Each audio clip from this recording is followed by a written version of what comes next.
Allah ya hana shan giya an sha, Allah ya hana zina an yi, Allah ya hana a ci ta kashi an ci. Saban Allah ya yi yawa. Kuma sai damana ta yi mashare gona mazura Allah ya domin ga tsinannu. Ai ba a yi ruwa ba.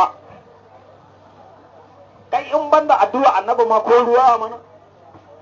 Malam a sha giya a yi zina a ci ta kashi a yi caca. Dan bale ya fi limamin juma'a jin daɗi. Shi ya sa nan na kafa kwamati a wajen 'yan hizba. Na ce a sa bincike a makaranta. Wallahi tallahi duk wayoyinsu za ga baɗala shi. Yarinya ta sa kai a cikin hijabi tana kallon bulufin ta ne wa kanta a kwale. Duk wanda ya je zance gun yarka ka gansa a cikin duhu haske ina tashi wallahi fitsara take kallo. Da sa'uya da ke zai sa mata hannu. A ƙulu billahi akan uwarka. Duk ba ku ne masu yayan mata ba take wani mazo. Allah ya kiyaye ba ku ce komai ba.